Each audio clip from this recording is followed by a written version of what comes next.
Maruk mayam ngasi amuk kaifa entertainment na mayam gidamak nungaigani khanjaduna movie ama puduna lakchari. Movie asi 2023 da release tawkiba thriller crime suspense da based tawba Telugu movie Mangalabaram haiba movie aduni. Mangalabaram haiba gi athadi twist de haibani.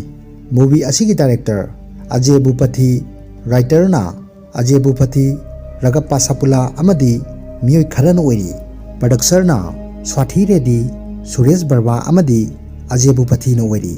Movie asina fangkiba rating singdi IMDb da 6.8,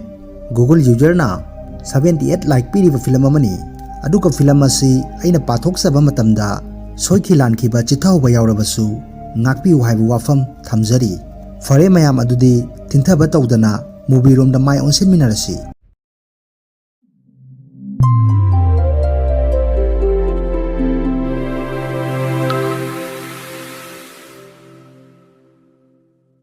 Film asigi horakpada 1986 ki matamda mandir amabu aikhoida uhalai. Mafam asida nupa masa amasu yamna pakhatna aki tujungba amaga loinana isor asibu khurumjari. Masigi ayukta angang anibu aikhoida uhalai. Angang sing asi yengbada sahi 37 mukti suramgadama mali. Nupi asigi maming asi Sailu kawi. Nupa asigina Ravi. Makhoi ani asi yamna nungsinaba marup amasu oirami. Adubu makhoi ani asi ngarang photo ama namlubani mela tawba mafam amada Sailu na hairai Ravi photo asida nangdi yamna fajai haiduna. Ravi na muk hairai hoi adubu Sailu nangdi photo asida yamna fajaba wali karigumba ma iwat wat padong tawri haibadi nangi mit aduda kajal amata hapte. Sailu na hoi Ravi adubu aigi kajal amata leitre yumdasu aigi bubokna hojik phawba leirakri khumlai. Masida Rabina kajal ama puthoraktuna pirai. Sailu na nangdi kadaidagi kajal asi puraklibano. Rabina ngarang numidang ai Mahalakshmi mandir da chattuna laurubani. Sailu na nangdi numidang da kaidoba chalibano kidabra hanglai. Movie asigi ahuba sinda utkhiba aduni kajal asi launaba lakpa oiramli. Rabina mu hairai kibadi yamna ki adubu nangi mitta kajal amata haptaba yadabani. Karigumba nangi mitta ahangba atiya asida amuba laisinna kupchinbagum yamna fajaba haibadu oigani. Masidagi makhoi ani asum yumda halakpada guha manung amada hui ama tasinduna leiba thengnarami. Rabina kumthaduna hui adubu lakhattuna Sailu da pirami. Hui adu fangbada Sailu yamna haraujarami. Asidagi Sailu yumda halaktuna hui adubu mafam amada thambirami.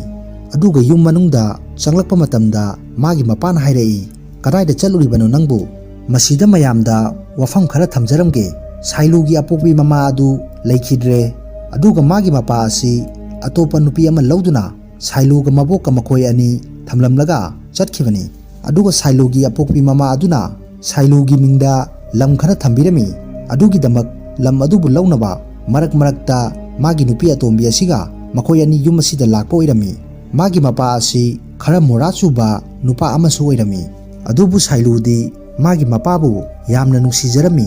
Magi mapa asi lakpa khudingi mabu lawba laklibani khanduna haraujarami. Adubu mabok asinadi Sailu gi mingda leiriba lam adu piyu haiba yaramde. Aduna lakpa khudingi lam adu piyu yadavana Sailu bu mapana mayumda pubiramde. Mabok asumak lehalami. Masigi matungda Mahalakshmi mandirda laktuna Sailu na kaptuna Ravi da wari pumbatamli. Mabu mapana pubidre haiduna. Ravi na mu hairai karisu khalunu Sailu tawbabudi nangisu aigisu ipa leitabaga chap manabagumani. Wahi asina takpadi Ravi asisu mapa leijarabasu mapana thawoina masa asibu yengsinbide haibadu aikhoida khanghali. Ravina aikhoigi nungaitaba awaba singadu Devi Mahalakshmi da duk thongmai thaduna khurumlabadi punamak ningba thungani hairami. Tanja asida Ravi gi mapa laktuna Ravi bu phu chaiduna tawrami. Aduga mu hairai aina nangbu biri leirunaba thakiba natra. Aduga nangdi asida kaidawramlibano. Masida Ravina sauduna mapa da wa khara hairamlaga chatkre. Mapa asina horen numidang yumda changlakpa matamda khangani haiduna chaiduna leihawi. Aduga Sailu da onsilaktuna nungsina wahi khara su sari. Masidagi matam khara leiraga Sailu asi magi kada tumina famduna leirami. Mabok asina chaklakpa matamda masugi mawong matau aduda khangle ꯑꯗꯨꯗꯤ ꯁꯥꯏꯂꯨ ꯑꯁꯤ ꯂꯩꯁꯥꯕꯤ ꯃꯆꯥ ꯐꯥꯔꯛꯂꯦ ꯍꯥꯏꯕꯗꯤ period ꯂꯥꯛꯄꯅꯤ ꯍꯥꯏꯕ꯫ ꯑꯗꯨꯒ ꯁꯥꯏꯂꯨꯒꯤ ꯃꯕꯣꯛꯅ ꯃꯥꯒꯤ ꯃꯄꯥꯗ ꯐꯣꯟ ꯇꯧꯕ ꯃꯇꯝꯗꯗꯤ ꯅꯨꯄꯤ ꯑꯇꯣꯝꯕꯤ ꯑꯗꯨ ꯄꯥꯏꯈꯠꯂꯛꯂꯝꯃꯤ꯫ ꯃꯕꯣꯛ ꯑꯁꯤꯅ ꯍꯥꯏꯔꯛꯏ ꯁꯥꯏꯂꯨ ꯑꯁꯤ ꯃꯦꯆꯔ ꯑꯣꯏꯔꯛꯂꯦ, ꯑꯗꯨꯅ ꯌꯨꯝꯗ ꯊꯨꯅ ꯂꯥꯛꯇꯨꯅ ꯃꯆꯥ ꯑꯁꯤꯕꯨ ꯌꯦꯡꯁꯤꯟꯕꯤꯅꯕ ꯍꯥꯏꯔꯤ꯫ ꯑꯗꯨꯕꯨ ꯁꯥꯏꯂꯨꯒꯤ ꯃꯄꯥ ꯑꯃꯗꯤ ꯃꯃꯥ ꯑꯇꯣꯝꯕꯤ ꯑꯁꯤꯅꯗꯤ ꯂꯥꯛꯎ ꯍꯥꯏꯕ ꯌꯥꯗ꯭ꯔꯦ꯫ ꯃꯁꯤꯗꯒꯤ ꯃꯕꯣꯛ ꯑꯁꯤ ꯎꯄꯥꯏ ꯂꯩꯇ꯭ꯔꯗꯨꯅ ꯁꯥꯏꯂꯨꯒꯤ ꯃꯅꯥꯛꯇ ꯆꯪꯁꯤꯜꯂꯛꯇꯨꯅ ꯍꯥꯏꯔꯛꯏ, ꯀꯔꯤꯁꯨ ꯈꯜꯂꯨꯅꯨ, ꯑꯁꯤꯗꯤ ꯑꯩꯈꯣꯏ ꯅꯨꯄꯤꯁꯤꯡꯒꯤ ꯆꯠꯅꯕꯤꯅꯤ ꯍꯥꯏꯗꯨꯅ ꯊꯦꯝꯖꯤꯟꯕꯤꯔꯤ꯫ ꯃꯁꯤꯒꯤ ꯅꯨꯃꯤꯗꯥꯡꯗ ꯈꯨꯡꯒꯪ ꯑꯁꯤꯗ ꯃꯤꯌꯥꯝ ꯄꯨꯟꯗꯨꯅ ꯀꯔꯤꯒꯨꯝꯕ ꯑꯃ ꯌꯦꯡꯗꯨꯅ ꯂꯩꯅꯔꯤ꯫ ꯑꯗꯨꯒ ꯁꯥꯏꯂꯨꯒ ꯃꯕꯣꯛꯀꯁꯨ ꯃꯐꯝ ꯑꯗꯨꯗ ꯂꯥꯛꯇꯨꯅ ꯌꯦꯡꯕ ꯃꯇꯝꯗꯗꯤ ꯔꯕꯤ ꯑꯃꯗꯤ ꯃꯥꯒꯤ ꯃꯄꯥ ꯑꯗꯨꯅ ꯂꯩꯕ ꯌꯨꯝ ꯑꯗꯨ ꯃꯩ ꯆꯥꯛꯇꯨꯅ ꯃꯈꯣꯏ ꯃꯄꯥ ꯃꯆꯥ ꯌꯥꯎꯈꯤ ꯍꯥꯏꯗꯨꯅ ꯂꯩꯔꯝꯂꯦ꯫ ꯃꯁꯤꯗ ꯁꯥꯏꯂꯨꯅ ꯔꯕꯤꯕꯨ ꯀꯧꯗꯨꯅ ꯊꯃꯣꯏ ꯁꯣꯛꯅ ꯀꯞꯂꯤ꯫ ꯁꯥꯏꯂꯨꯗꯤ ꯃꯥꯒꯤꯅꯤ ꯍꯥꯏꯕꯗ ꯃꯥꯒꯤ ꯃꯕꯣꯛ ꯑꯃꯗꯤ ꯔꯕꯤ ꯈꯛꯇꯅꯤ ꯂꯩꯔꯤꯕꯁꯤ, ꯑꯗꯨꯅ ꯃꯍꯥꯛ ꯊꯃꯣꯏ ꯀꯥꯏꯕ ꯍꯥꯏꯕꯗꯨ ꯑꯣꯏꯔꯦ꯫ ꯃꯁꯤꯒꯤ ꯃꯇꯨꯡꯗ ꯆꯍꯤ 10ꯒꯤ ꯃꯇꯨꯡꯗ 1996ꯀꯤ ꯇꯨꯏꯁꯗꯦ ꯅꯨꯃꯤꯠꯀꯤ ꯅꯨꯃꯤꯗꯥꯡ ꯄꯨꯡ 1:13 ꯆꯠꯄ ꯃꯇꯝꯗ ꯑꯩꯈꯣꯏꯗ ꯑꯃꯨꯛ ꯎꯍꯜꯂꯛꯏ꯫ ꯃꯐꯝ ꯑꯁꯤꯗ ꯍꯨꯏ ꯑꯃꯅ ꯌꯥꯝꯅ ꯀꯟꯅ ꯌꯨꯝꯁꯤꯡ ꯑꯁꯤꯒꯤ ꯑꯀꯣꯏꯕꯗ ꯆꯦꯟꯗꯨꯅ ꯂꯩꯔꯤ꯫ ꯑꯗꯨꯒ ꯃꯁꯤꯗ ꯑꯩꯈꯣꯏꯗ ꯅꯨꯄꯤ ꯑꯃꯁꯨ ꯎꯍꯜꯂꯛꯏ꯫ ꯅꯨꯄꯤ ꯑꯁꯤ ꯃꯈꯨꯠ ꯑꯅꯤꯃꯛꯇ ꯑꯃꯗꯤ ꯀꯣꯛꯇ ꯃꯩ ꯍꯥꯞꯇꯨꯅ ꯃꯐꯝ ꯑꯃꯗ ꯆꯦꯜꯂꯤ꯫ ꯃꯁꯤꯒꯤ ꯅꯣꯡꯉꯥꯜꯂꯛꯄꯗ ꯑꯍꯜ ꯑꯃ ꯀꯔꯤꯒꯨꯝꯕ ꯑꯃ ꯃꯨꯟꯅ ꯌꯦꯡꯗꯨꯅ ꯂꯩꯔꯤ꯫ ꯑꯁꯤꯗ ꯅꯨꯄꯥ ꯑꯃꯁꯨ ꯑꯃꯨꯛ ꯆꯪꯂꯛꯇꯨꯅ ꯀꯔꯤꯅꯣ ꯅꯪꯅ ꯌꯦꯡꯂꯤꯕꯗꯨꯕꯨ ꯍꯥꯏꯗꯨꯅ, ꯑꯗꯨꯒ ꯃꯥꯁꯨ ꯑꯃꯨꯛ ꯌꯦꯡꯗꯨꯅ ꯂꯩꯔꯦ꯫ ꯑꯁꯨꯝ ꯌꯦꯡꯂꯛꯄꯅ ꯈꯨꯡꯒꯪ ꯑꯁꯤꯒꯤ ꯑꯌꯥꯝꯕ ꯃꯤꯌꯥꯝ ꯃꯐꯝ ꯑꯁꯤꯗ ꯌꯧꯁꯤꯜꯂꯛꯇꯨꯅ ꯃꯌꯥꯝ ꯄꯨꯟꯅ ꯀꯔꯤꯒꯨꯝꯕ ꯑꯃ ꯌꯦꯡꯗꯨꯅ ꯂꯩꯔꯤ꯫ ꯑꯗꯨꯒ ꯈꯨꯡꯒꯪ ꯑꯁꯤꯗ ꯀꯥꯁꯤꯔꯥꯖ ꯀꯧꯕ ꯅꯨꯄꯥ ꯑꯃꯒ ꯄꯨꯂꯤ ꯀꯧꯕ ꯃꯤꯑꯣꯏ ꯑꯃꯒꯁꯨ ꯂꯩꯔꯝꯃꯤ꯫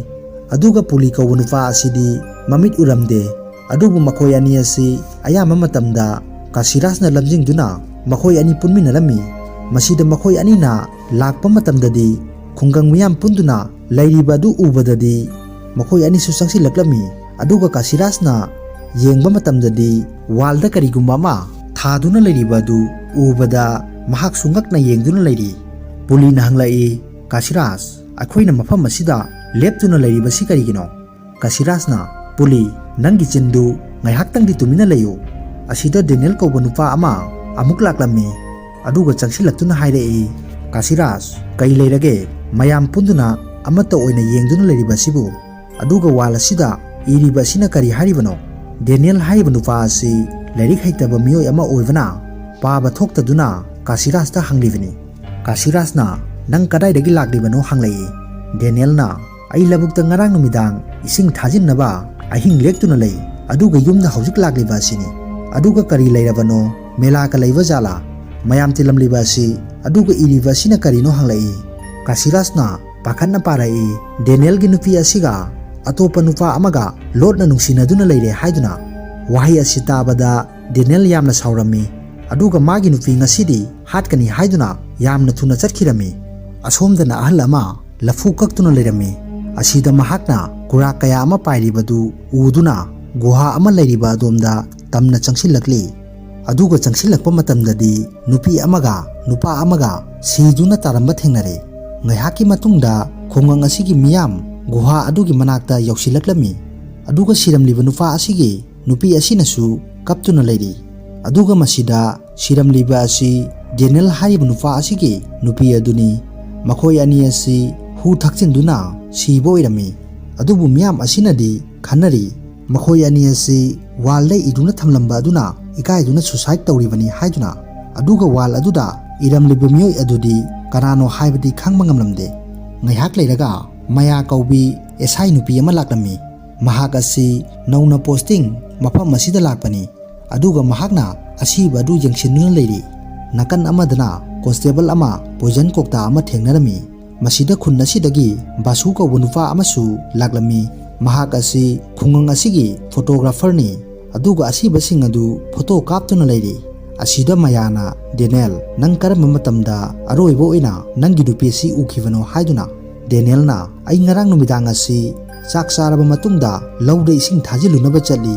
ꯑꯗꯨꯒ ꯑꯃꯨꯛ ꯑꯌꯨꯛ yumda halakpa matamdadi khungang miyam pumba wal amada makhoi anigi maramda wahi kaya iduna leirami maduda aihakna sauduna yumda chatpani adubu madi leiramdre ngaihak leiraga pau pirakpadagi mafam asida laglibani haiduna kapli ꯃꯌꯥꯅ ꯑꯌꯥꯄꯥ ꯀꯧꯕ constable ꯑꯃꯗ ꯍꯥꯏꯔꯛꯏ, body ꯑꯁꯤ ꯂꯧꯈꯠꯅꯕ ꯇꯧꯔꯣ, ꯑꯩ ꯀꯔꯤꯒꯨꯝꯕ ꯆꯤꯡꯅꯕ ꯈꯔ ꯂꯩ, ꯑꯗꯨꯅ ꯄꯣꯁꯃꯣꯔꯇꯦꯝ ꯇꯧꯅꯕ ꯍꯥꯏꯗꯨꯅ꯫ ꯑꯗꯨꯕꯨ ꯃꯌꯥꯅ ꯍꯥꯏꯔꯛꯂꯤꯕ ꯑꯁꯤ ꯃꯤꯌꯥꯝ ꯑꯁꯤꯅ ꯌꯥꯗ꯭ꯔꯦ, ꯑꯁꯤꯕ ꯑꯁꯤ ꯄꯨꯕ ꯌꯥꯔꯣꯏ, ꯉꯁꯤ ꯐꯥꯎꯕ ꯑꯁꯤꯕ ꯑꯃꯠꯇ ꯑꯩꯈꯣꯏꯒꯤ ꯈꯨꯟ ꯑꯁꯤꯗꯒꯤ ꯄꯣꯁꯃꯣꯔꯇꯦꯝ ꯇꯧꯕ ꯄꯨꯈꯤꯗ꯭ꯔꯤ ꯍꯥꯏꯗꯨꯅ꯫ ꯀꯥꯁꯤꯅ ꯍꯥꯏꯔꯛꯏ, ꯅꯪꯅ ꯄꯨꯗꯕ ꯌꯥꯗꯦ ꯍꯥꯏꯔꯒꯅ ꯈꯨꯡꯒꯪ ꯑꯁꯤꯒꯤ ꯖꯃꯤꯟꯗꯥꯔꯗꯒꯤ ꯑꯌꯥꯕ ꯂꯧꯔꯕ ꯃꯇꯨꯡꯗ ꯄꯨꯕ ꯌꯥꯒꯅꯤ ꯍꯥꯏꯔꯛꯏ꯫ ꯑꯁꯣꯝꯗꯅ ꯑꯃꯨꯛ ꯄ꯭ꯔꯀꯥꯁꯟ ꯀꯧꯕ ꯈꯨꯡꯒꯪ ꯑꯁꯤꯒꯤ ꯖꯃꯤꯟꯗꯥꯔ ꯑꯁꯤ ꯎꯠꯂꯛꯏ꯫ ꯃꯍꯥꯛ ꯃꯄꯥꯟꯗ ꯊꯣꯔꯛꯇꯨꯅ ꯃꯄꯥꯒꯤ ꯐꯣꯇꯣꯗ ꯁꯦꯄꯜꯅ ꯊꯥꯗꯨꯅ ꯆꯩꯔꯤ, ꯅꯪꯅ ꯍꯤꯡꯂꯝꯃꯤ ꯍꯥꯏꯕꯒꯤ ꯀꯔꯤꯁꯨ ꯀꯥꯟꯅꯕ ꯂꯩꯇꯦ, ꯅꯪꯅ ꯑꯩꯒꯤꯅꯤ ꯍꯥꯏꯕꯗ ꯀꯔꯤꯁꯨ ꯊꯝꯕꯤꯔꯝꯗꯦ,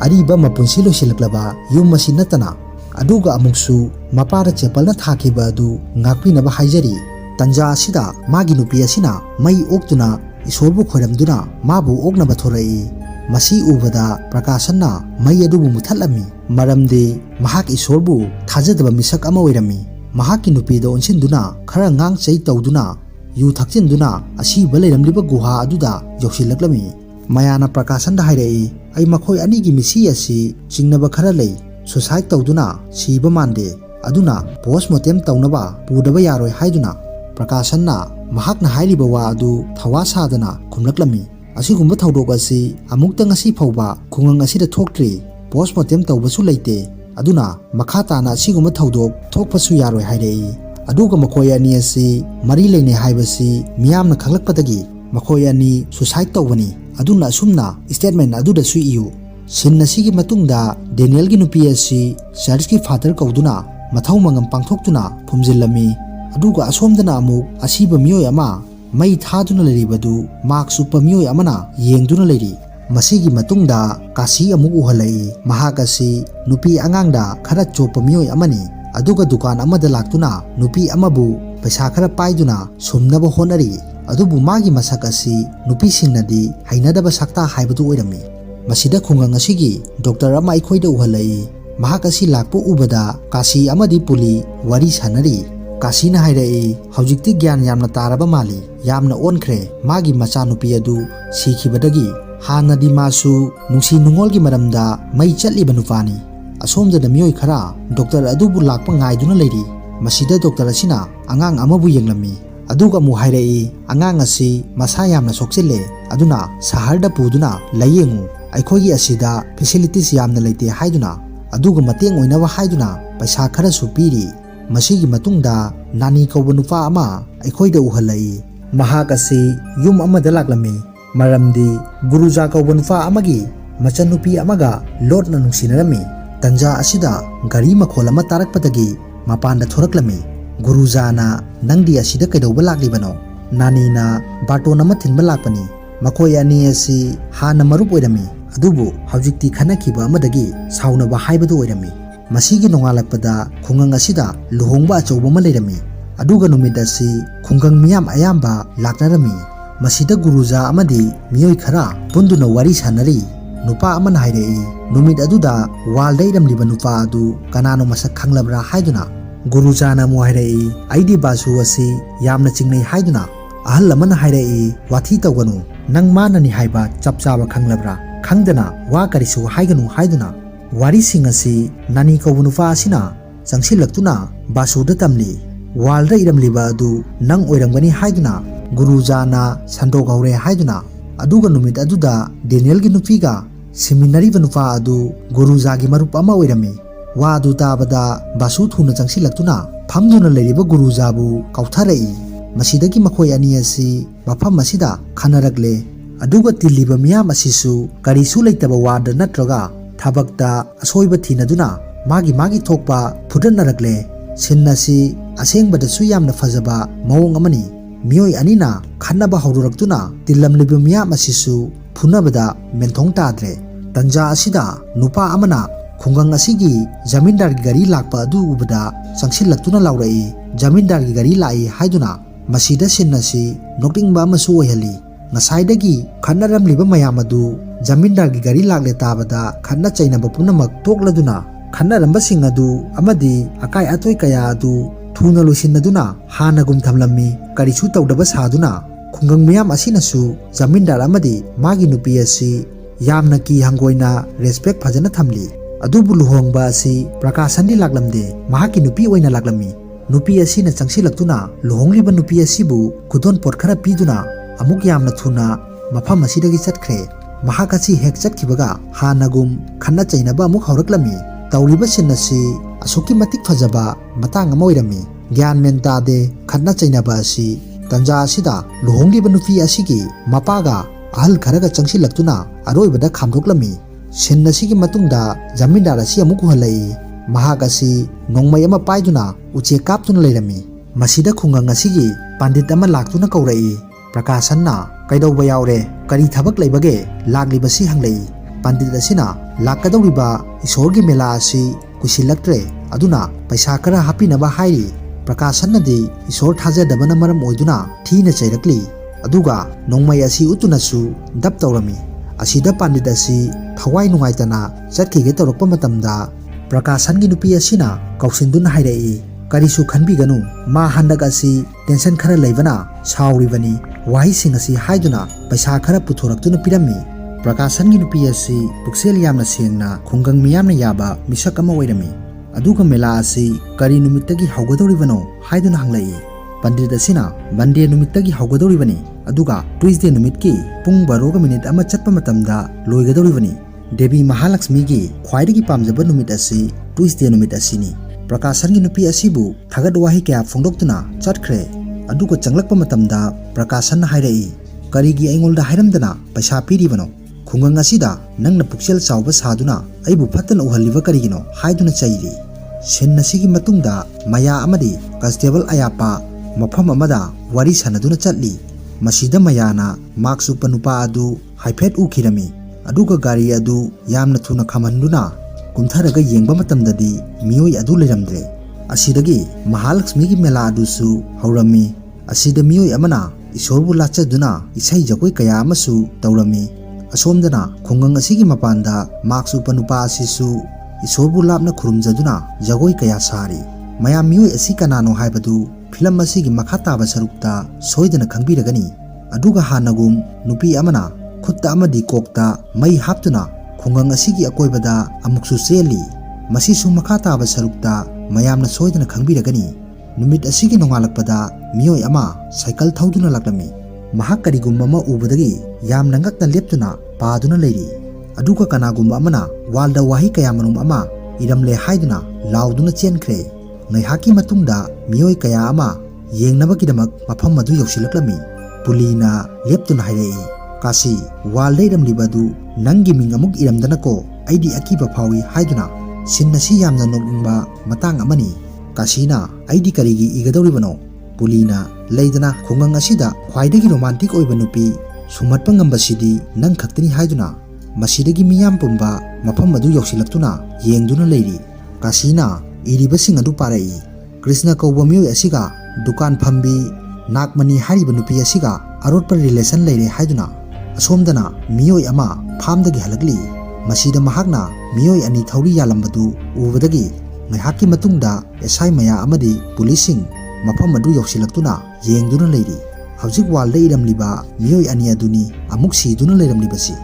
ꯒꯨꯔꯨꯖꯥꯒꯤ ꯃꯅꯥꯛꯇ ꯆꯪꯁꯤꯜꯂꯛꯇꯨꯅ "ꯑꯁꯤꯁꯨ ꯅꯪꯒꯤ ꯃꯔꯨꯞ ꯅꯠꯇ꯭ꯔꯥ? ꯍꯧꯖꯤꯛ ꯐꯥꯎꯕꯗ ꯁꯤꯔꯤꯕ ꯃꯤꯑꯣꯏ ꯅꯨꯄꯥ ꯑꯅꯤ ꯑꯁꯤ ꯅꯪꯒꯤ ꯅꯃꯥꯟꯅꯕ ꯅꯠꯇ꯭ꯔꯥ? ꯑꯩꯅ ꯈꯟꯕꯗ ꯃꯊꯪ ꯑꯁꯤꯗꯤ ꯅꯪ ꯇꯥꯒꯗꯕ ꯃꯥꯜꯂꯤ"꯫ ꯋꯥꯍꯩ ꯑꯁꯤ ꯇꯥꯕꯗ ꯒꯨꯔꯨꯖꯥ ꯉꯛꯅ ꯌꯦꯡꯂꯝꯃꯤ꯫ ꯑꯗꯨꯒ ꯕꯥꯁꯨꯒꯤ ꯃꯅꯥꯛꯇ ꯆꯪꯁꯤꯜꯂꯛꯇꯨꯅ ꯑꯃꯨꯛ ꯍꯥꯏꯔꯛꯏ, "ꯅꯪꯒ ꯒꯨꯔꯨꯖꯥꯒ ꯈꯟꯅꯈꯤꯕꯗꯨ ꯀꯔꯤꯒꯤꯅꯣ? ꯁꯤꯔꯤꯕꯁꯤꯡ ꯑꯁꯤ ꯅꯈꯣꯏ ꯑꯅꯤꯒꯤ ꯃꯔꯝꯅꯗꯤ ꯅꯠꯇꯦꯀꯣ?"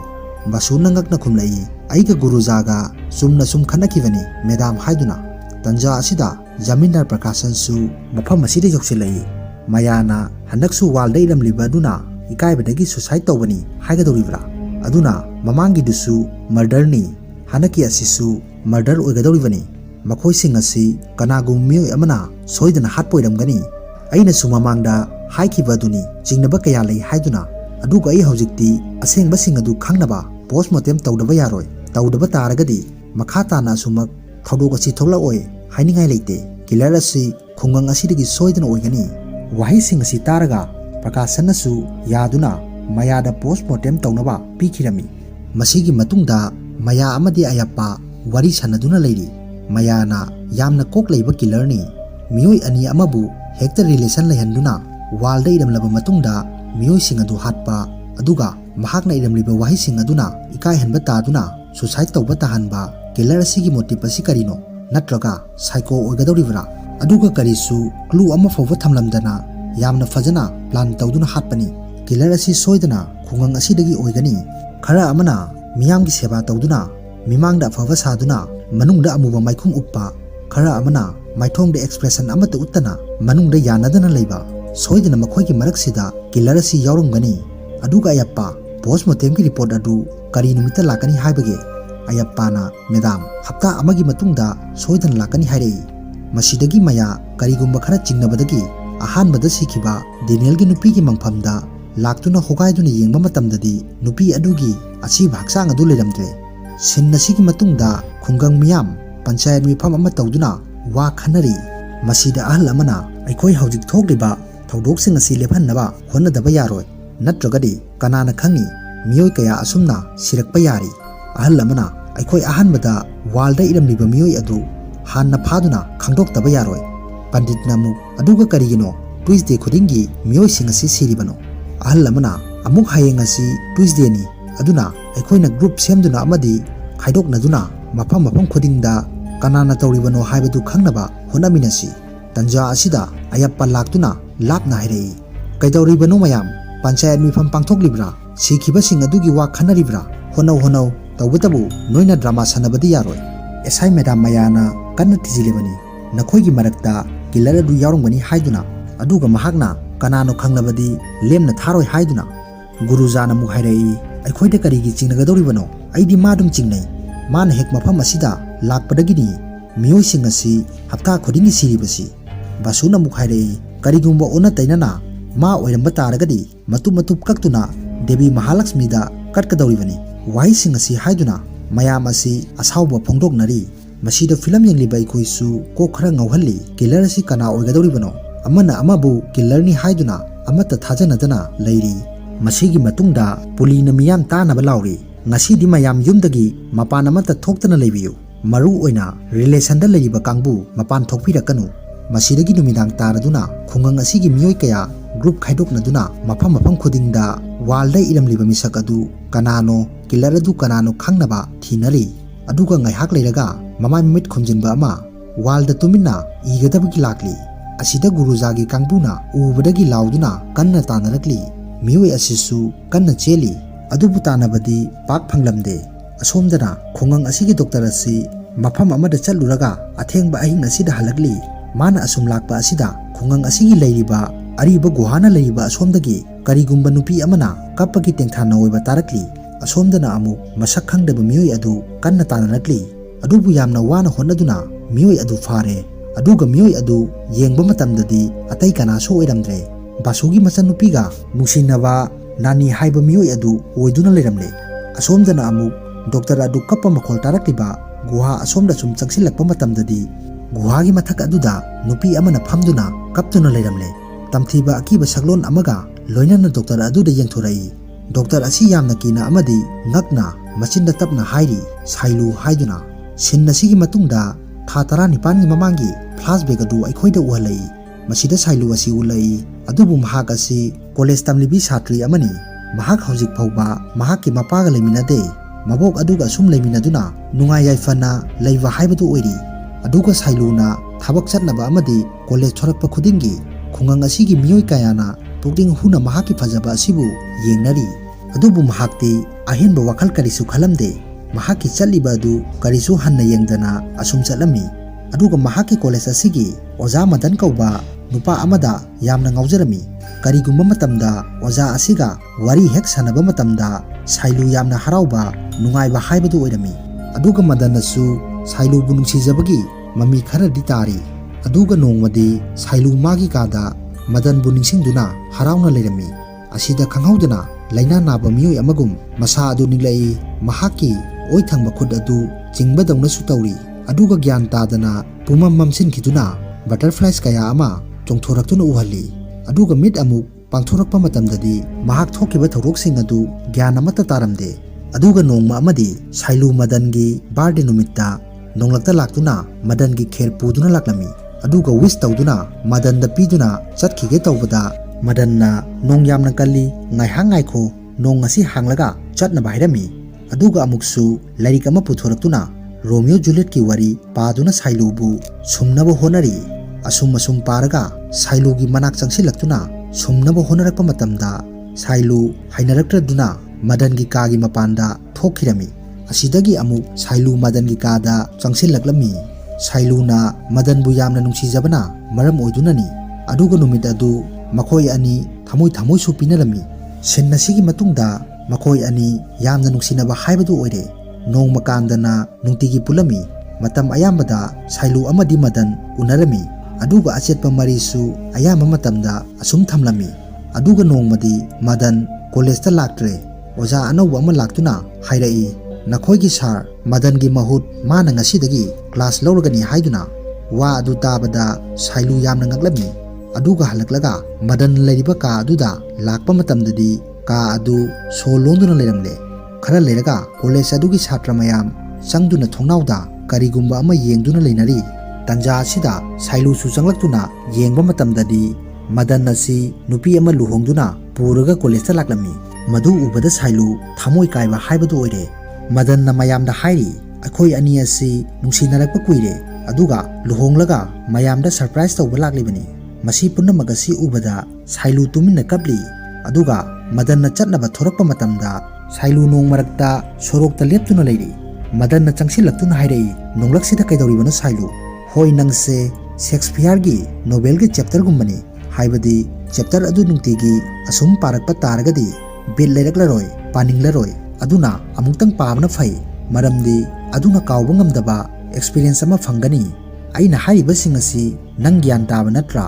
aduga sorokki nakan leithoknaba hairami masi punamak Madan na Sailu bu tat tawduna nungsiba saduna khangnaba oiramli asidagi Sailu yumda halakpa matamdadi magi mabok adusu siduna leiramle masigi matungda Sailu gi mapa amadi mama atombi adu yum adu dalaklami aduga miyoi singasina hairami haujikti Sailu gini haibada kanasu leitre yum asida aduna Sailu bu puduna punna leiminaro mama atombi asina lesabi ama yumda thamba haibasi araiba natte paisagi dakar yamna lakani mapa asina mu Sailu gi mingda mama ahal aduna ekar ahum gi lam thamlambani adu aikhoida piro adu oiba taragadi mabu puduna aikhoida thamlage masu mafam sana luhong khongnong nabasu tawge wahai asi haiduna hek poksabi machanupi asibu lam kharagidamak nungsiba ngamdri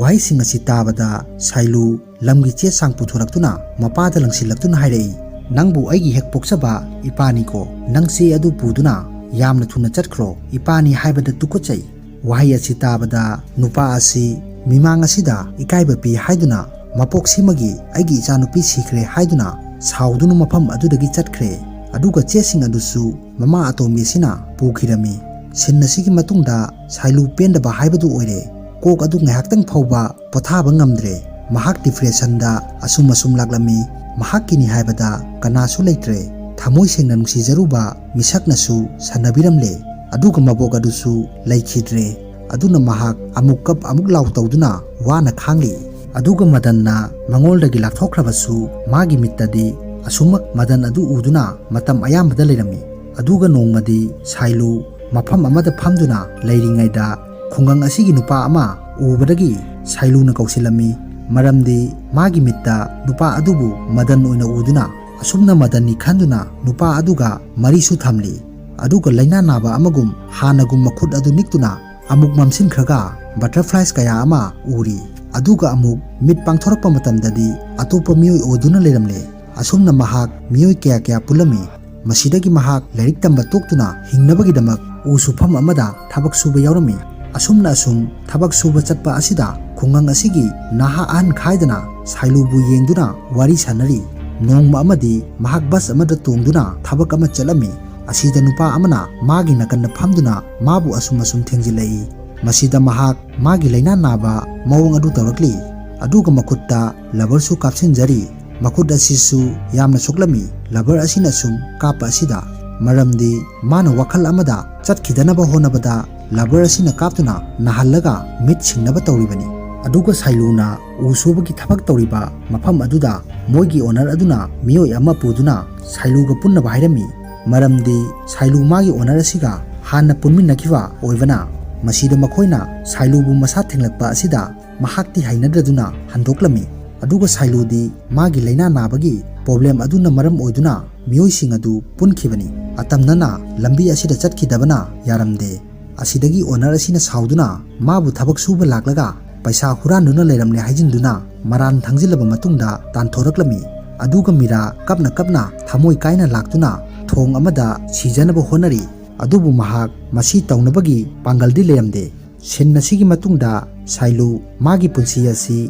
ꯒ꯭ꯌꯥꯟ ꯃꯦꯟ ꯑꯃꯠꯇ ꯇꯥꯗ꯭ꯔꯦ꯫ ꯑꯗꯨꯒ ꯃꯍꯥꯛꯀꯤ ꯃꯈꯨꯠ ꯃꯁꯥ ꯑꯗꯨ ꯍꯦꯛ ꯅꯤꯛꯂꯛꯄ ꯈꯨꯗꯤꯡꯒꯤ ꯃꯤꯑꯣꯏꯁꯤꯡꯒ ꯑꯁꯨꯝ ꯄꯨꯜꯂꯝꯃꯤ꯫ ꯑꯗꯨꯒ ꯃꯍꯥꯛ ꯃꯁꯥꯅ ꯌꯥꯗꯕꯅ ꯅꯥꯟꯊꯣꯛꯇꯨꯅ ꯆꯦꯟꯕ ꯀꯌꯥ ꯑꯃꯁꯨ ꯌꯥꯎꯔꯤ꯫ ꯑꯁꯨꯝꯅ ꯑꯁꯨꯝ ꯃꯍꯥꯛ ꯒ꯭ꯌꯥꯟ ꯃꯦꯟ ꯇꯥꯗꯅ ꯃꯍꯥꯛꯀꯤ ꯄꯨꯟꯁꯤ ꯑꯁꯤ ꯂꯩꯔꯝꯃꯤ꯫ ꯁꯥꯏꯂꯨꯒꯤ ꯁꯖꯠ-ꯅꯤꯇꯤ ꯑꯁꯤ ꯈꯨꯡꯒꯪ ꯃꯤꯌꯥꯝ ꯈꯪꯂꯛꯇꯨꯅ ꯖꯃꯤꯟꯗꯥꯔ ꯄ꯭ꯔꯀꯥꯁꯟꯒꯤ ꯃꯅꯥꯛꯇ ꯂꯥꯛꯇꯨꯅ ꯋꯥꯔꯤ ꯄꯨꯝꯕ ꯇꯝꯂꯤ꯫ ꯄ꯭ꯔꯀꯥꯁꯟꯅꯁꯨ ꯃꯥꯕꯨ ꯐꯥꯗꯨꯅ ꯄꯨꯔꯛꯅꯕ ꯈꯪꯍꯜꯂꯤ꯫ ꯑꯗꯨꯒ ꯑꯁꯣꯝꯗꯅ ꯁꯥꯏꯂꯨ ꯊꯕꯛ ꯑꯃ ꯆꯠꯅꯕꯒꯤꯗꯃꯛ ꯅꯨꯃꯤꯠ ꯑꯁꯤꯃꯗꯤ ꯐꯖꯅ ꯂꯣꯏꯁꯤꯟꯗꯨꯅ ꯂꯩꯔꯤ꯫ ꯇꯟꯖꯥ ꯑꯁꯤꯗ ꯃꯄꯥꯟꯗꯒꯤ ꯊꯣꯡ ꯊꯤꯜꯂꯛꯄꯗꯒꯤ ꯃꯍꯥꯛ ꯊꯣꯔꯛꯇꯨꯅ ꯊꯣꯡ ꯑꯗꯨ ꯍꯥꯡꯗꯣꯛꯄ ꯃꯇꯝꯗꯗꯤ ꯖꯃꯤꯟꯗꯥꯔ ꯄ꯭ꯔꯀꯥꯁꯟꯅ ꯊꯥꯔꯛꯄ ꯃꯤꯑꯣꯏꯁꯤꯡ ꯑꯗꯨ ꯑꯣꯏꯗꯨꯅ ꯂꯩꯔꯝꯂꯦ꯫ ꯃꯁꯤꯗꯒꯤ ꯃꯍꯥꯛꯄꯨ ꯐꯥꯗꯨꯅ ꯄ꯭ꯔꯀꯥꯁꯟꯒꯤ ꯃꯅꯥꯛꯇ ꯄꯨꯔꯛꯂꯝꯃꯤ꯫ ꯑꯗꯨꯒ ꯄ꯭ꯔꯀꯥꯁꯟꯅ ꯍꯪꯂꯛꯏ, "ꯅꯍꯥꯛ ꯃꯐꯝ ꯑꯁꯤꯗ ꯄꯨꯔꯛꯄꯒꯤ ꯃꯔꯝ ꯈꯪꯂꯕ꯭ꯔꯥ? ꯇꯨꯃꯤꯟꯅ ꯂꯩꯕꯅ ꯑꯆꯨꯝꯕ ꯁꯛꯀꯗꯕ ꯅꯠꯇꯦ꯫ ꯃꯔꯥꯜ ꯂꯩꯔꯤꯕ ꯃꯤꯑꯣꯏ ꯑꯗꯨ ꯐꯣꯡꯗꯣꯛꯄ ꯉꯝꯗꯕꯅꯤ꯫ ꯅꯪꯅ ꯈꯨꯡꯒꯪ ꯑꯁꯤꯗ ꯐꯠꯇꯕ ꯅꯤꯇꯤ ꯅꯤꯌꯣꯝ ꯀꯌꯥ ꯑꯍꯜ ꯅꯍꯥ ꯈꯥꯛꯇꯅ ꯄꯨꯟꯗꯨꯅ ꯂꯩꯔꯒ ꯑꯩꯅ ꯌꯦꯡꯗꯨꯅ ꯂꯩꯒꯗꯕ ꯅꯠꯇꯦ꯫ ꯑꯗꯨꯅ ꯃꯍꯥꯛꯄꯨ ꯈꯨꯡꯒꯪ ꯑꯁꯤꯗꯒꯤ ꯇꯥꯟꯊꯣꯛꯈꯣ ꯍꯥꯏꯗꯨꯅ ꯑꯣꯔꯗꯔ ꯇꯧꯔꯝꯃꯤ꯫ ꯃꯁꯤꯗꯒꯤ ꯁꯥꯏꯂꯨ ꯐꯨꯗꯨꯅ ꯂꯝꯕꯤꯗ ꯄꯨꯊꯣꯔꯛꯂꯤ꯫ ꯑꯗꯨꯒ ꯊꯦꯡꯅꯕ ꯃꯤꯑꯣꯏꯁꯤꯡꯅꯁꯨ ꯅꯨꯡ ꯄꯥꯏꯗꯨꯅ ꯊꯣꯝꯗꯨꯅ ꯃꯥꯕꯨ ꯇꯝꯊꯤꯅ ꯐꯨꯔꯕ ꯃꯇꯨꯡꯗ ꯃꯥꯕꯨ ꯐꯨꯕꯤꯗꯨꯅ ꯈꯨꯡꯒꯪ ꯑꯁꯤꯗꯒꯤ ꯇꯥꯟꯊꯣꯔꯛꯂꯤ꯫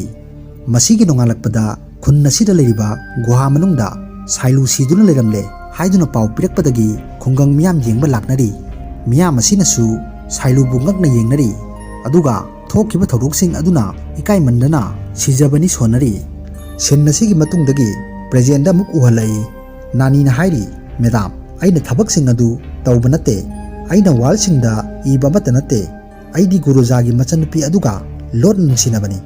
ꯋꯥꯜꯗ ꯏꯔꯝꯂꯤꯕ ꯈꯨꯗꯤꯡ ꯑꯗꯨ ꯊꯣꯛꯂꯛꯄ ꯃꯇꯝ ꯑꯗꯨꯗ ꯑꯩꯁꯨ ꯑꯩꯒ ꯒꯨꯔꯨꯖꯥꯒꯤ ꯃꯆꯟꯅꯨꯄꯤ ꯑꯗꯨꯒ ꯅꯨꯡꯁꯤꯅꯕꯅꯤꯅ ꯑꯩꯈꯣꯏ ꯑꯅꯤꯕꯨ ꯑꯁꯨꯝꯅ ꯑꯩꯅ ꯋꯥꯜꯗ ꯏꯔꯝꯕ ꯇꯥꯔꯒꯗꯤ ꯈꯨꯡꯒꯪ ꯃꯤꯌꯥꯝꯅ ꯂꯨꯍꯣꯡꯕꯤꯒꯗ꯭ꯔꯥ ꯈꯟꯗꯨꯅ ꯏꯕ ꯂꯥꯛꯄꯅꯤ꯫ ꯑꯩꯅ ꯀꯅꯥꯕꯨꯁꯨ ꯍꯥꯠꯈꯤꯕ ꯂꯩꯇꯦ꯫ ꯑꯩꯕꯨ ꯊꯥꯗꯣꯛꯄꯤꯌꯨ ꯃꯦꯗꯥꯝ" ꯍꯥꯏꯗꯨꯅ ꯃꯁꯤꯗ ꯑꯌꯞꯄꯥꯅ, "ꯃꯦꯗꯥꯝ, ꯄꯣꯁꯠꯃꯣꯔꯇꯦꯝꯒꯤ ꯔꯤꯄꯣꯔꯠ ꯑꯗꯨ ꯂꯥꯛꯂꯦ" ꯍꯥꯏꯗꯨꯅ ꯄꯤꯔꯤ꯫ ꯑꯗꯨꯒ ꯔꯤꯄꯣꯔꯠ ꯑꯗꯨ ꯌꯦꯡꯂꯕ ꯃꯇꯨꯡꯗ ꯃꯌꯥꯅ ꯍꯥꯏꯔꯛꯏ, "ꯇꯧꯔꯤꯕꯁꯤꯡ ꯑꯁꯤ ꯅꯥꯅꯤꯒꯤ ꯊꯕꯛ ꯑꯃꯠꯇ ꯅꯠꯇꯦ꯫ ꯃꯍꯥꯛꯄꯨ ꯊꯥꯗꯣꯛꯈ꯭ꯔꯣ" ꯍꯥꯏꯗꯨꯅ꯫ ꯃꯁꯤꯒꯤ ꯃꯇꯨꯡꯗ ꯒꯨꯔꯨꯖꯥ ꯑꯃꯗꯤ ꯃꯤꯌꯥꯝ ꯄꯨꯟꯗꯨꯅ ꯂꯩꯔꯤ꯫ ꯒꯨꯔꯨꯖꯥꯅ, "ꯑꯩ ꯍꯥꯟꯅꯗꯒꯤ ꯈꯪꯉꯤ ꯅꯥꯅꯤꯅ ꯑꯣꯏꯔꯝꯂꯣꯏ ꯍꯥꯏꯕꯁꯤ꯫ ꯑꯗꯨꯒ ꯑꯍꯥꯟꯕ ꯇ꯭ꯌꯨꯁꯗꯦ ꯅꯨꯃꯤꯠꯇꯅ ꯈꯨꯡꯒꯪ ꯑꯁꯤꯒꯤ ꯃꯌꯥꯏꯃꯛꯇꯗ ꯏꯔꯝꯕꯅꯤ꯫ ꯑꯗꯨꯒ ꯑꯅꯤꯁꯨꯕ ꯇ꯭ꯌꯨꯁꯗꯦꯗꯅ ꯈꯨꯟ ꯑꯁꯤꯒꯤ ꯃꯇꯥꯏꯗ꯫ ꯑꯗꯨꯒ ꯉꯁꯤꯒꯤ ꯅꯨꯃꯤꯠ ꯑꯁꯤꯗ ꯑꯩꯈꯣꯏꯅ ꯁꯣꯏꯗꯅ ꯃꯤꯑꯣꯏ ꯑꯗꯨ ꯐꯥꯗꯕ ꯌꯥꯗꯕꯅꯤ꯫ ꯑꯁꯨꯝꯅ ꯒꯨꯔꯨꯖꯥꯅ ꯁꯤꯟꯗꯨꯅ ꯄ꯭ꯂꯥꯟ ꯁꯦꯝꯂꯤ꯫ ꯃꯁꯤꯗꯒꯤ ꯃꯈꯣꯏ ꯒ꯭ꯔꯨꯞ ꯈꯥꯏꯗꯣꯛꯅꯗꯨꯅ ꯈꯨꯡꯒꯪ ꯑꯁꯤꯒꯤ ꯑꯀꯣꯏꯕꯗ ꯉꯥꯛ ꯁꯦꯟꯗꯨꯅ ꯂꯩꯅꯔꯤ꯫ ꯑꯁꯣꯝꯗꯅ ꯑꯍꯜ ꯑꯃ ꯑꯁꯨꯝ ꯂꯥꯛꯄꯗ ꯈꯨꯡꯒꯪ ꯑꯁꯤꯒꯤ ꯂꯥꯏꯔꯦꯝꯕꯤ ꯑꯣꯏꯔꯤꯕꯤ ꯗꯦꯕꯤ ꯃꯍꯥꯂꯛꯁꯃꯤꯒꯤ ꯃꯑꯣꯡ ꯃꯇꯧ ꯃꯥꯟꯕ ꯑꯃ ꯊꯦꯡꯅꯔꯝꯃꯤ꯫ ꯃꯁꯤ ꯎꯕꯗ ꯑꯍꯜ ꯑꯗꯨ ꯀꯤꯗꯨꯅ ꯆꯦꯟꯈꯤꯗꯨꯅ ꯒꯨꯔꯨꯖꯥꯗ ꯇꯝꯂꯤ, "ꯑꯩꯅ ꯗꯦꯕꯤ ꯃꯍꯥꯂꯛꯁꯃꯤ ꯑꯗꯨ ꯊꯦꯡꯅꯔꯦ꯫ ꯑꯩꯅ ꯗꯦꯕꯤ ꯃꯍꯥꯂꯛꯁꯃꯤ ꯑꯗꯨ ꯊꯦꯡꯅꯔꯦ" ꯍꯥꯏꯗꯨꯅ꯫ ꯑꯁꯦꯡꯕꯗꯤ ꯃꯍꯥꯛꯅ ꯊꯦꯡꯅꯔꯤꯕ ꯑꯁꯤ ꯃꯃꯥꯡꯗ ꯈꯨꯠꯇ ꯑꯃꯗꯤ ꯀꯣꯛꯇ ꯃꯩ ꯄꯨꯗꯨꯅ ꯈꯨꯡꯒꯪ ꯑꯁꯤ ꯊꯨꯡꯅ ꯆꯦꯜꯂꯤꯕ ꯃꯤꯑꯣꯏ ꯑꯁꯤꯅꯤ꯫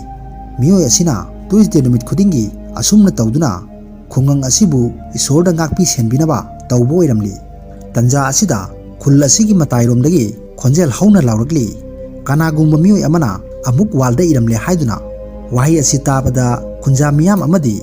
ꯒꯨꯔꯨꯖꯥꯅ ꯂꯝꯖꯤꯡꯗꯨꯅ ꯂꯥꯎꯔꯛꯂꯤꯕ ꯅꯥꯀꯟꯗ ꯆꯦꯜꯂꯛꯂꯤ꯫ ꯑꯗꯨꯒ ꯌꯥꯝꯅ ꯊꯨꯅ ꯃꯐꯝ ꯑꯗꯨ ꯌꯧꯁꯤꯜꯂꯛꯇꯨꯅ ꯌꯦꯡꯕ ꯃꯇꯝꯗꯗꯤ HIV ꯒꯤ ꯃꯇꯥꯡꯗ ꯋꯥꯊꯤ ꯋꯥꯔꯦꯝ ꯏꯗꯨꯅ ꯂꯩꯕ ꯑꯣꯏꯔꯝꯂꯦ꯫ ꯗꯦꯅꯤꯌꯦꯜꯅ ꯍꯪꯂꯛꯏ, "ꯀꯔꯤ ꯍꯥꯏꯔꯤꯕꯅꯣ ꯁꯤꯕꯨ?" ꯒꯨꯔꯨꯖꯥꯅ ꯈꯨꯕꯥꯛꯅ ꯊꯥꯗꯨꯅ ꯑꯃꯨꯛ ꯍꯥꯏꯔꯛꯏ, "ꯑꯗꯨꯅꯅꯤ ꯑꯉꯥꯡ ꯑꯣꯏꯔꯤꯉꯩꯗ ꯂꯥꯏꯔꯤꯛ ꯀꯟꯅ ꯇꯝꯃꯨ ꯍꯥꯏꯕꯗꯨ꯫ ꯄꯥꯕꯗꯤ ꯊꯣꯛꯇꯦ, ꯂꯥꯎꯕꯅ ꯀꯜꯂꯤꯕ." ꯗꯦꯅꯤꯌꯦꯜꯅ ꯑꯃꯨꯛ, "ꯑꯩꯅ ꯂꯥꯎꯈꯤꯕ ꯂꯩꯇꯦ꯫ ꯑꯩꯁꯨ ꯂꯥꯎꯔꯛꯄ ꯃꯈꯣꯜ తాꯕꯗꯒꯤ ꯃꯐꯝ ꯑꯁꯤꯗ ꯆꯦꯜꯂꯛꯄꯅꯤ." ꯋꯥꯍꯩ ꯑꯁꯤ ꯇꯥꯕꯗ ꯒꯨꯔꯨꯖꯥꯅ ꯉꯛꯅ ꯍꯥꯏꯔꯛꯏ, "ꯑꯗꯨꯗꯤ ꯀꯔꯝꯅ ꯇꯧꯔꯤꯕꯅꯣ? ꯃꯤꯑꯣꯏ ꯑꯁꯤ ꯌꯥꯝꯅ ꯀꯣꯛ ꯂꯩꯕ ꯃꯤꯁꯛ ꯑꯃꯅꯤꯅ ꯑꯩꯈꯣꯏꯕꯨ ꯑꯄꯪꯕ ꯁꯤꯔꯦ ꯃꯍꯥꯛꯅ ꯈꯨꯡꯒꯪ ꯑꯁꯤꯒꯤ ꯃꯄꯥꯟꯗ ꯂꯥꯎꯔꯛꯇꯨꯅ ꯑꯩꯈꯣꯏꯕꯨ ꯃꯄꯥꯟꯗ ꯄꯨꯊꯣꯔꯛꯂꯦ꯫ ꯑꯗꯨꯅ ꯇꯥꯛꯄꯗꯤ ꯃꯍꯥꯛ ꯁꯣꯏꯗꯅ ꯈꯨꯟꯒꯤ ꯃꯅꯨꯡꯗ ꯂꯩꯔꯝꯂꯒꯅꯤ ꯑꯁꯨꯝꯅ ꯍꯥꯏꯗꯨꯅ ꯈꯨꯟꯂꯣꯝꯗ ꯑꯃꯨꯛ ꯆꯦꯜꯂꯛꯂꯦ ꯑꯁꯣꯝꯗꯅ ꯈꯨꯟ ꯃꯅꯨꯡ ꯑꯁꯤꯗ ꯗꯣꯛꯇꯔ ꯑꯁꯤ ꯎꯍꯜꯂꯛꯏ ꯃꯁꯤꯗ ꯐꯤꯂꯝ ꯌꯦꯡꯂꯤꯕ ꯑꯩꯈꯣꯏꯁꯨ ꯑꯉꯛꯄ ꯍꯥꯏꯕꯗꯨ ꯑꯣꯏꯍꯜꯂꯦ ꯅꯍꯥꯟꯗꯒꯤ ꯋꯥꯜꯗ ꯏꯗꯨꯅ ꯊꯝꯂꯝꯂꯤꯕ ꯃꯤꯑꯣꯏ ꯑꯁꯤ ꯈꯨꯡꯒꯪ ꯑꯁꯤꯒꯤ ꯗꯣꯛꯇꯔ ꯑꯁꯤꯅ ꯑꯣꯏꯗꯨꯅ ꯂꯩꯔꯝꯂꯦ ꯑꯗꯨꯒ ꯃꯍꯥꯛꯅ ꯆꯪꯁꯤꯜꯂꯛꯇꯨꯅ ꯏꯒꯦ ꯇꯧꯔꯛꯄ ꯃꯇꯝꯗ ꯇꯨꯡꯗꯒꯤ ꯑꯦꯁꯥꯏ ꯃꯌꯥꯅ ꯍꯥꯏꯔꯛꯏ ꯌꯥꯝꯅ ꯂꯥꯟꯖꯗꯕ ꯏꯪ ꯇꯞꯄ ꯁꯥꯗꯨꯅ ꯂꯩꯔꯒ ꯑꯣꯟꯊꯣꯛꯄ ꯐꯤꯕꯝꯗ ꯂꯩꯔꯝꯂꯦꯗꯅ ꯅꯪꯅ ꯒꯨꯍꯥ ꯃꯅꯥꯛꯇ ꯕꯨꯠ ꯅꯨꯄꯤ ꯑꯃ ꯎꯏ ꯃꯥꯅ ꯑꯣꯏꯔꯝꯒꯅꯤ ꯍꯥꯏꯖꯤꯟꯗꯨꯅ ꯂꯩꯊꯣꯛꯅꯕ ꯈꯨꯡꯒꯪ ꯃꯤꯌꯥꯝꯗ ꯇꯝꯗꯨꯅ ꯀꯤꯍꯜꯂꯤ ꯑꯗꯨꯒ ꯃꯁꯤꯗ ꯐ꯭ꯂꯥꯁꯕꯦꯛ ꯃꯆꯥ ꯑꯃ ꯑꯩꯈꯣꯏꯗ ꯎꯍꯜꯂꯛꯏ ꯗꯣꯛꯇꯔ ꯑꯁꯤ ꯍꯜꯂꯛꯂꯒ ꯒꯨꯍꯥ ꯃꯅꯥꯛꯇ ꯆꯪꯁꯤꯟꯗꯨꯅ ꯐꯝꯂꯕ ꯃꯇꯨꯡꯗ ꯕꯨꯠꯀꯤ ꯃꯔꯝꯗ ꯄ꯭ꯂꯥꯟ ꯇꯧꯗꯨꯅ ꯁꯥꯒꯠꯂꯒ ꯇꯧꯕ ꯑꯣꯏꯔꯝꯂꯤ ꯄ꯭ꯔꯦꯖꯦꯟꯗ ꯑꯃꯨꯛ ꯂꯥꯛꯇꯨꯅ ꯃꯌꯥꯅ ꯃꯈꯥ ꯇꯥꯔꯛꯏ ꯍꯧꯖꯤꯛꯇꯤ ꯄꯣꯁꯃꯣꯔꯇꯦꯝ ꯇꯧꯕꯗꯒꯤ ꯈꯪꯂꯦ ꯁꯨꯏꯁꯥꯏꯠ ꯑꯃꯠꯇ ꯅꯠꯇꯦ ꯃꯔꯗꯔꯅꯤ ꯍꯥꯏꯕ ꯅꯪꯅ ꯄꯣꯁꯃꯣꯔꯇꯦꯝꯒꯤ ꯋꯥꯐꯝ ꯑꯁꯤ ꯈꯨꯡꯒꯪ ꯃꯤꯌꯥꯝꯅ ꯇꯧꯕ ꯌꯥꯔꯣꯏ ꯈꯪꯕꯅ ꯄꯪꯊꯅꯕ ꯍꯤꯗꯥꯛ ꯀꯥꯞꯁꯤꯟꯗꯨꯅ ꯍꯥꯠꯄꯅꯤ ꯍꯥꯏꯕ ꯑꯗꯨꯅ ꯍꯧꯖꯤꯛꯇꯤ ꯍꯥꯏꯔꯣ ꯀꯔꯤꯒꯤꯗꯃꯛ ꯃꯤꯑꯣꯏꯁꯤꯡ ꯑꯁꯤ ꯍꯥꯠꯂꯤꯕꯅꯣ ꯋꯥꯍꯩ ꯑꯁꯤ ꯇꯥꯕꯗ ꯗꯣꯛꯇꯔ ꯆꯦꯟꯈꯤꯒꯦ ꯇꯧꯔꯝꯃꯤ ꯃꯌꯥꯅ ꯆꯦꯟꯁꯤꯟꯗꯨꯅ ꯐꯥꯔꯦ ꯑꯁꯤꯗ ꯗꯣꯛꯇꯔ ꯑꯁꯤꯅ ꯌꯥꯝꯅ ꯊꯨꯅ ꯏꯟꯖꯦꯛꯁꯟ ꯑꯃ ꯄꯨꯊꯣꯔꯛꯇꯨꯅ ꯃꯌꯥꯒꯤ ꯉꯛꯇ ꯀꯥꯞꯁꯤꯟꯕꯗꯒꯤ ꯃꯌꯥ ꯋꯥꯟꯊꯗꯨꯅ ꯇꯥꯔꯦ ꯃꯁꯤꯒꯤ ꯃꯇꯨꯡꯗ ꯃꯐꯝ ꯑꯃꯗ ꯃꯌꯥꯕꯨ ꯄꯨꯟꯗꯨꯅ ꯊꯝꯂꯤ ꯃꯌꯥ ꯇꯞꯅ ꯇꯞꯅ ꯒ꯭ꯌꯥꯟ ꯂꯥꯛꯇꯨꯅ ꯗꯣꯛꯇꯔꯗ ꯍꯥꯏꯔꯛꯏ ꯅꯪꯅ ꯑꯁꯤ ꯄꯨꯝꯅꯃꯛ ꯇꯧꯔꯤꯕ ꯀꯔꯤꯒꯤꯅꯣ ꯗꯣꯛꯇꯔ ꯑꯁꯤꯅ ꯁꯥꯏꯂꯨꯒꯤꯗꯃꯛꯇꯅꯤ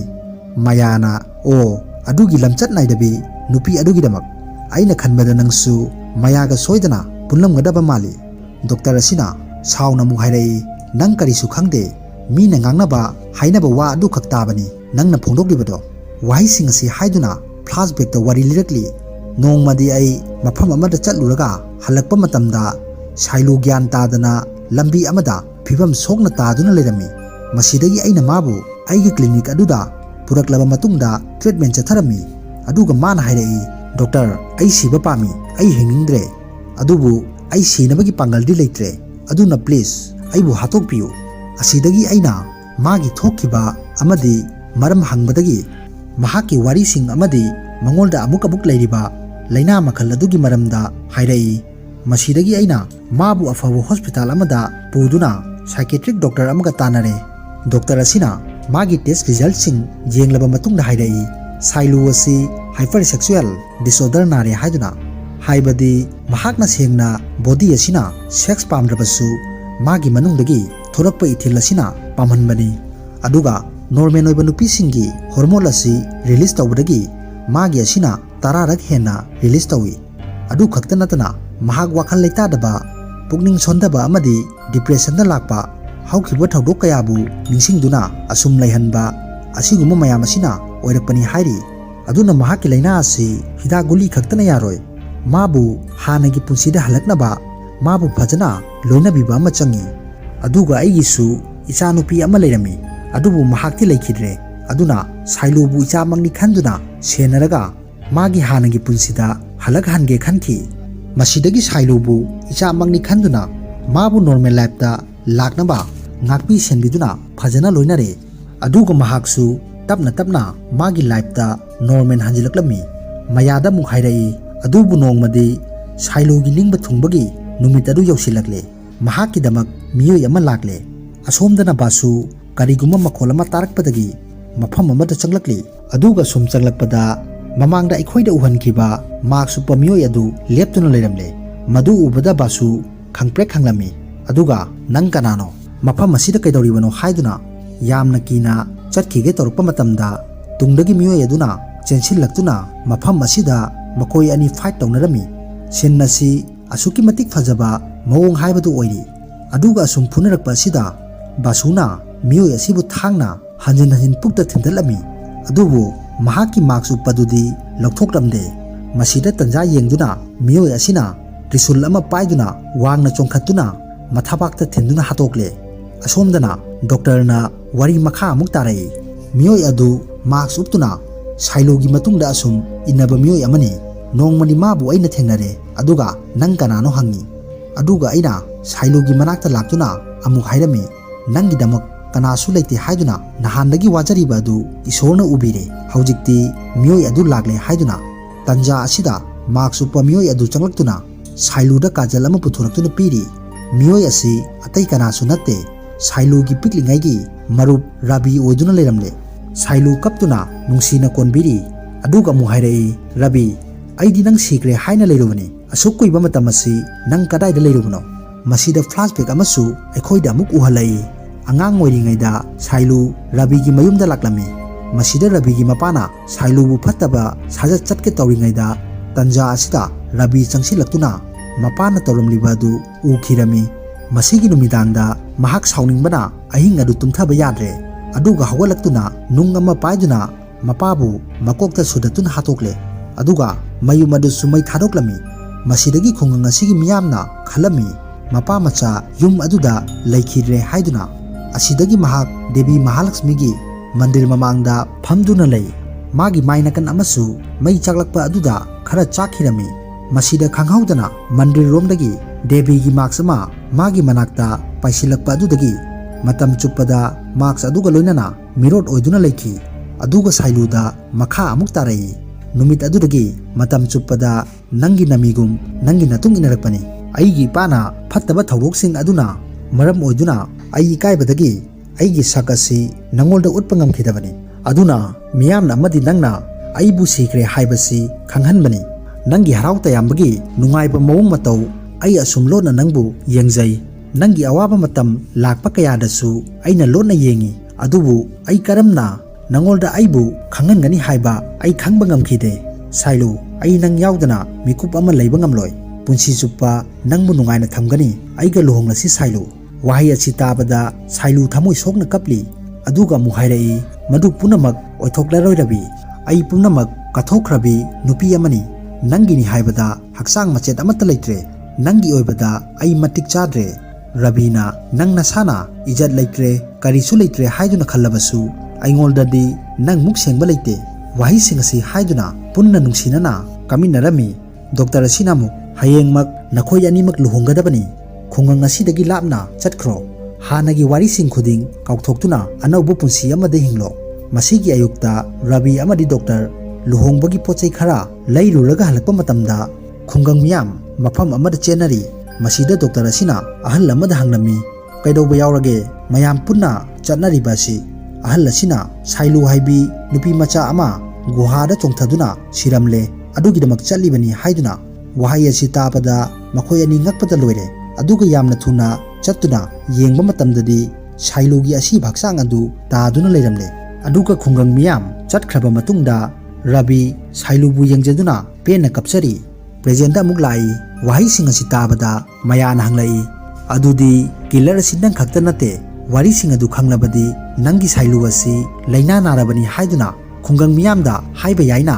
doctor ama oiraga mihatpa aduga Sailu di suicide tawduna sibani nakhoina lanjadraba miyoi sing haliba karigino doctor asina sauna muk hairai nangna khalibadu onare Sailu suicide tawduna sibanate murder ni miyoi taruk changduna mabu tamthina hatpani hojik phawbada miyoi mari di hatkre manga suba basudi hojik hatpa loiramlagani Rabina adubu hojik taruk suba miyoi adu hatkadaba wali kuiraroi ma sungasi siragani mayana ngakna hairai taruk suba du kanano haiduna asida sinna sikat tawkhiduna Jaminda Prakashan mayumda laklami masida magi nupina changsilaktuna hairai miyoi adu kanano khangba ngamlabra wal reiramlibadu aduga miyoi mari aduna kanana halibano wahi singasi tabada Prakashanna magi nupibu khauri metuna hairai punamak nangna silaga nangna naralitaba saduna lairiba karigino masina takpadi taruk suba miyoi asi Prakashangi nupi oiduna leiramle Prakashansu maya amadi doctor makhoi anina sanakiba wari sing adu lumduna tabadagi khangbo iramle asidagi flashback da muk uhalai nongma numidang ama Sailu bu miyoi kharana tanarai aduga Sailu masa kanjanaba mafam amada lotuna leiringaida makhol ama thoraktuna lumduna tumina yengba matamdadi Jaminda Prakashangi nupi asiga basuga punduna leiminarami masidagi Sailuna chenthokhiba adu makhol taraduna yengba matamdadi Sailuni haiba khangdokre masidagi Prakashangi nupi asina Sailu bu hatnaba plan sili aduga thokiba sinsing adu uhalai ahanbada Sailu gi lichat asi khungang miyamda khanghangadabani ani subada paw adu magi nupada yohangadabani aduga khundagi tanthokpa numit aduda mabu hatuna guhada langthagadaबनी मा सिरबसु खुंगंग मियामना मिमांग दे इकायदुना सिब तारगनी नुमित अदुदा साइलुना सेटखिबा सारी अदु Ravi अमदी साइलु मखोय अनिगी लुहोंबगी लोसिनबो ओइरमली असुमना plan असि फजना सेमदुना पुनमगसी मागी नुपीना तौबो ओइरमले वहाईसिंग असि ताबदा प्रकाशन मागी नुपीबु मपानदा चिंथोरक्तुना मई थादोक्तुना हातोक्लमी तंजा असिदा doctor असिसु प्रकाशनगी नुपी असि हातनबा लाकपदा प्रकाशन तौरिबसिंग अदु लोइना उखिरमी असोमदना रवि मसा अदु यामना वरमी बासुना थांगना थिनखिबा अदुना अदुगा महाक साइलुना सिखिबा गुहा अदुदा लाक्तुना मसामक्सु गुहा मनुंगदा चोंथदुना मफम अदुदा सिखिरमी मसिगी नोंगालकपदा प्रकाशनगी नुपी लेते ताबदा मियाम कपनरी तंजा असिदा मया लाक्तुना करमना थोकलिबनो हाइदुना हंगली प्रकाशनना खुंगंग असिदा थोकलिबा थौदोकसिंग असिना पेनरदुना मियामगिदमक मसा मथंता मई थाजदुना सिबनी वहाई असि ताबदा मियाम असिनसु नंगदी सोना थारकपनी तांगबा मियोइनी हाइदुना सोनरमी सिन असिगी मतुंगदा डॉक्टर जमींदार प्रकाशनगी ट्रीटमेंट तौदुना लेरी डॉक्टर ना हंगलाई नंगना नंगी नुपीबुदी मरालगी मतिक चाबदंदी पीखरे अदुगा करिगिनो माबु मियाम ममांगदा अमुक थागलिबदी प्रकाशनना खुंगंग मियामनदी माबु देवीनी हाइदुना खन्नबनी अदुना महाकी असेंगबसिंग अदु खंगलबदी मखोयगी थाजबसिंग अदु मांगख्रगनी खंदुना अइना मखोयगी थाजबसिंग अदु मांगदनबा हाइखिबनी वहाईसिंग अदु तारगा डॉक्टर अदु चटखिगे तौरकपदा प्रकाशनना डॉक्टर नंगी वहांगी पाखुमदी अइना पीरे अदुबु अइगी वहाईगी पाखुमसु नंगना पीरमु मतौ करमना साइलु असि मखोय तरुकना हाले खंगिबनो अइना वरी ताबदा नंगना मयादा हाइबा मतमदा नुमित अदुददी नंग अमदी रवि खुंगंगदा लेते लुहोंबगी पोचै लैबा चली हाइरी मसीदा डॉक्टर असिना पेन नोक्तुना लैथोरकलगा फ्लाश बैग अमा उहलै पुली हाइरिबा मियोय असि लंबी अमदा मा अदुना लाक्ली अदुगा नुमिदांग अमा साइलु हाटखिबा नुमित अदुदा पुली मफम अदुदा हिराक तुमिना थक्तुना लेरी असेंबदी महाक असि मित उदबा नते ता तौसिनबनी मित उद्रबदी थबक सुदना कानबा यामना फंगी मीना नुक्सिबी खंदुना नुमित अदुदा मखोय तरुकना साइलुबु हाटखिबा अदु माना लोइना उखिबदगी डॉक्टर अबदी रविदा पुनमक तंबा ओइरमले मसीदा अमुक पुलिना लाक्लंबा अदु सब लेप्तुना नागयत्ता कना कना लैबनो यंगलमलगा हिदाक थांगतुना थक्ली लोइरबा मतुंगदा हानगु मित उदबा सादुना अमुक मादुना चटखिरमी असुमना फजरबा फिल्म असि मतांग असिदा लोइसिले मयाम आइगी मूवी असि कमदौबगे हाइबदु कमेंट सेक्शन दा थंबिरमु अदुगा चैनल असिदा नौना चंगबिरकपा ओइरगदी लाइक सब्सक्राइब शेयर तौबिदुना सपोर्ट तौबियु हाइबा वाफम थमजरी।